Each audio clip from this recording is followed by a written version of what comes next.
안녕하세요.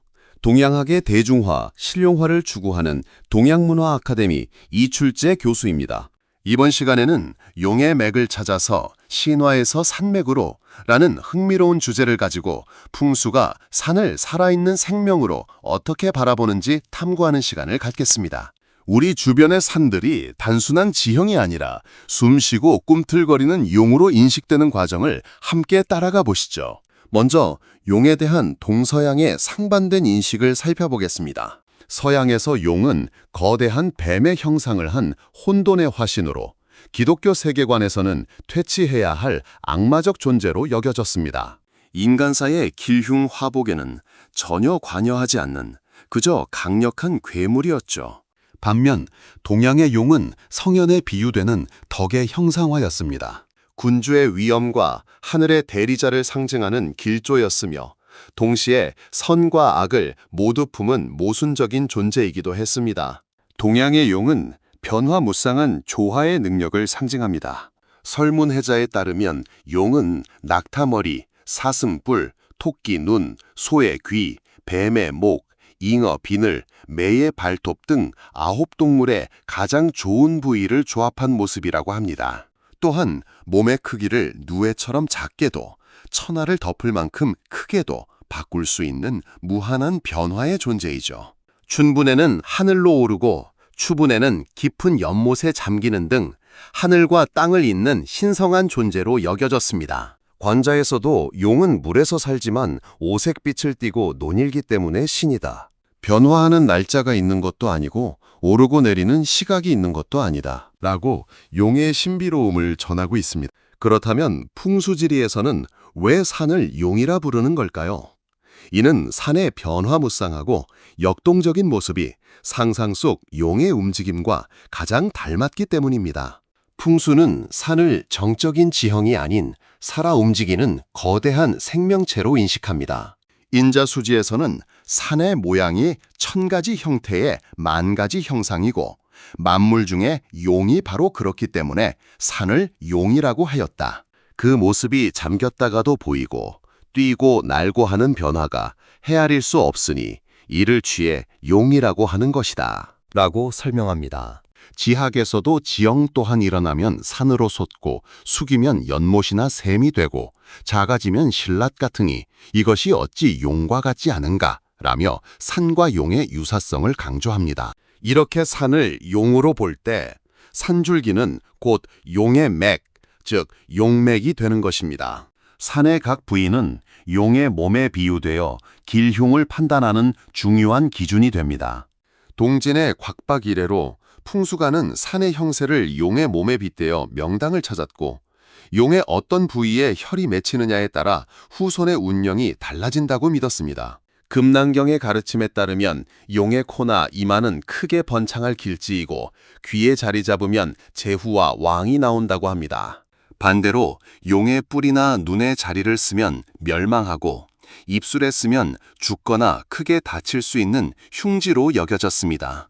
풍수 이론에서 천하의 모든 산맥, 즉 용맥은 하나의 거대한 뿌리에서 시작됩니다. 여러 고전은 그 시원을 중국 서쪽의 신성한 산, 곤륜산으로 지목합니다. 곤륜산은 하늘과 땅을 잇는 뼈대이자 모든 생기의 발원지로 여겨졌죠. 감룡경에서는 수미산, 즉 곤륜산은 천지의 뼈대다. 여기서 4개의 산줄기가 우뚝하게 나와 사방세계로 뻗어간다. 라고 기록하고 있으며 인자수지, 성리대진, 발미문 등 다수의 문헌이 묻산들은 모두 곤륜을 조상으로 한다고 전합니다. 곤륜에서 뻗어나온 용맥이 어떻게 한반도까지 이어지는지 중국의 풍수 이론은 갈룡이라는 개념으로 설명합니다. 감령경에서는 곤륜에서 동쪽으로 뻗은 하나의 맥이 사만으로 이어진다고 보았습니다. 반면 인자수지에서는 곤륜에서 나온 3개의 거대한 갈룡 중 북룡이 압록강과 황하 사이를 통해 한반도로 들어온다고 구체적으로 언급하고 있습니다. 이렇듯 풍수는 거대한 자연의 흐름을 통해 한반도의 지형적 특성을 이해하려 했습니다. 그렇다면 우리 산의 조상은 어디일까요? 곤륜산은 백두산일까요? 신화 속 곤륜산의 모습은 실제 곤륜산맥과 일치하지 않는 부분이 많습니다. 흥미롭게도 일부 학자들은 고문원에 묘사된 고문원의 특징이 놀라울 정도로 백두산과 닮았다고 주장하며 백두산이 바로 동양사상의 발원지인 곤륜이라는 과감한 가설을 제시합니다. 신화 속 곤륜산의 정상의 아름다운 못, 사대하의 발원지, 3층 구조, 신선이 사는 곳, 서왕모 전설 등이 언급되는데 현실의 백두산 역시 정상에 천지를 품고 있으며 압록강, 두만강, 송화강 등 4대강의 발원지이자 신증동국 여지승람에는 3층으로 기록되어 있습니다. 또한 환웅, 단군 신화와 불사약인 산삼, 서왕모 관련 전설이 존재하며 위성사진 분석상 지구 중심축에 가깝다는 점 등 여러 면에서 놀라운 유사성을 보입니다. 백두산은 한민족의 정신적 구심점이 되기까지 여러 시대에 걸쳐 그 인식이 변화해 왔습니다. 삼국시대에는 불암산, 태백산 등 다양한 이름으로 불렸으나 조종산 개념은 미약했습니다. 고려시대에는 도선국사가 왕건의 탄생지를 백두산에서 내려온 지맥이라 칭하며 왕조의 정통성과 연결된 성산으로 부상했습니다. 그러나 조선 전기에는 국경 문제로 인해 국가 제사에서 제외되기도 했으며 세종대왕은 백두산이 본국의 경내가 아니다라고 언급하기도 했습니다. 그러다 조선 후기에 청나라와의 국경이 확정되고 민족적 자존감이 고취되면서 백두산은 국가의 조종산이자 독자성의 상징으로 위상이 확고해졌고 영조대에는 국가 제사가 부활했습니다. 실학자 이중화는 그의 저서 택리지에서 두 세계관을 하나로 엮는 독특한 시각을 제시했습니다. 그는 곤륜산에서 시작된 산줄기가 요동 평야에서 잠시 끊어지는 듯 하다가 다시 솟아나 백두산이 되고 이 백두산에서 뻗어나간 한 가닥이 조선 산맥의 우두머리가 되었다고 보았습니다. 이는 곤륜과 백두를 물리적으로 연결하며 우리 민족의 공간적 정체성을 확립하려는 노력의 일환이었습니다. 풍수는 왜 굳이 곤륜이나 백두 같은 거대한 시원을 상정하는 걸까요? 최창조 교수는 이를 산들이 끊어진 존재가 아님을 강조하기 위한 철학적 장치로 해석합니다. 첫째, 땅 전체가 사람의 경락처럼 서로 연결된 하나의 생명체임을 강조하는 연결성 때문입니다.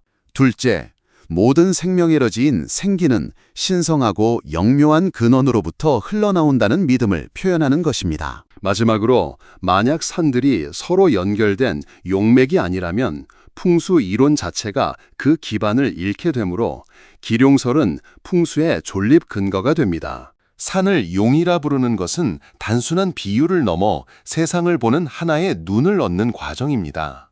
풍수대가의 눈에는 산은 멈춰있는 흙과 돌이 아니라 꿈틀거리며 뻗어나가는 거대한 용의 행렬입니다. 갈룡이란 바로 이 살아있는 에너지의 흐름과 형태, 즉 용의 맥을 읽어내는 기술이자 지혜입니다. 땅의 숨결을 읽고 생명의 기운을 찾아내는 것이 갈룡의 본질인 것이죠. 모든 생명체처럼 용, 즉 산에게도 앞면과 뒷면이 있습니다.